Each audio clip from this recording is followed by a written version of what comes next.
Now let's discuss the mechanism of action of individual drugs which block the sodium channels. These are phenytoin, carbamazepine, felbamate, lamotrigine, and valproic acid. These all block sodium channels.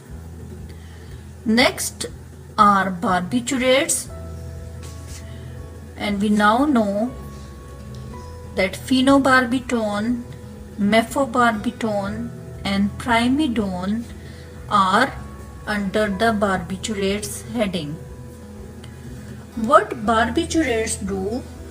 They prolong the action of GABA, which means there is prolonged chloride channel opening. Benzodiazepines, what they do, they increases the frequency of GABA mediated chloride channels opening. This means that this also opens the chloride channels. Sodium valproate, what sodium valproate do, that it enhances the GABA transmission. Number 2, it blocks voltage dependent sodium channels, and thirdly, they also block the T-type calcium channels.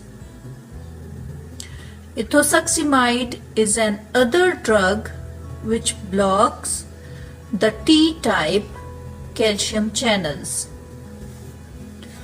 The newer anti-epileptic drugs, vigabatrin, irreversibly inhibits GABA transaminase. The tigabine, which interferes with GABA uptake. Topiramate blocks voltage dependent sodium channels. Also, it increases the frequency at which the GABA opens chloride channels. In addition to this, topiramate antagonizes the action of glutamate. The action of topiramate is yet on other side from the benzodiazepine. Gabapentin interferes with GABA reuptake. Now let's discuss the individual drugs under the headings of mechanism of actions, which we discussed before, their pharmacokinetics, their side effects, and their drug interactions. The first one is phenytoin. Phenytoin is metabolized in liver by two mechanisms. First one, hydroxylation, and glucuronide conjugation. Hydroxylation is phase 1 reaction and glucuronide conjugation is phase 2 reaction. Phenytoin basically shows mixed order behavior at therapeutic concentration. A small increase in dose may lead to a large increase in drug concentration. The time to reach the steady state is often longer than 2 weeks. Phenytoin, if administered, through oral route, its absorption is very slow. It binds with protein with the capacity of 80 to 90%. When we talk about the adverse effects, it has so many side effects. Common side effects include nausea, stomachache, loss of appetite, poor coordination, hirsutism, and gum hypertrophy.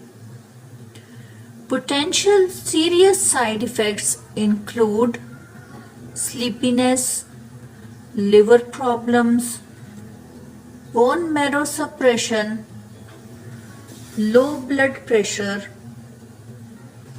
and toxic epidermal necrolysis. There is evidence that use of phenytoin during pregnancy results in abnormalities in the baby. Its use appears to be safe during breastfeeding. Its effects on heart and blood vessels results in severe low blood pressure and abnormal heart rhythm, which can be seen with rapid infusion of intravenous phenytoin. Neurological side effects at therapeutic doses are that phenytoin may produce nystagmus. At toxic doses, patient experience vertical nystagmus, double vision, sedation, slurred speech, tremors, and cerebellar ataxia. What if phenytoin is stopped abruptly? This may result in increased seizure frequency, which might lead to status epilepticus. Phenytoin inhibits intestinal conjugase, thereby causing folate deficiency, which might lead to megaloblastic anemia. Other potential side effects are agranulocytosis, aplastic anemia, decreased WBC count, and low platelet count. Phenytoin is a known teratogen. It consists of craniofacial abnormalities and mental retardation of the baby. This syndrome resembles the fetal alcohol syndrome. So that is why this is also called fetal hydantoin syndrome. Another side effect of phenytoin is overgrowth of the gums, also called gingival enlargement. Probably this is due to folate deficiency. In skin, it causes Stevens-Johnson syndrome, hypertrichosis, and coarsening of facial features can be seen. Phenytoin has been known to cause drug-induced lupus. In bone, chronic phenytoin use has been associated with decreased bone density, which might lead to increased bone fractures. As phenytoin induces metabolizing enzymes in the liver, this leads to increased metabolism of vitamin D. The result is decreased vitamin D levels and the resultant vitamin D deficiency.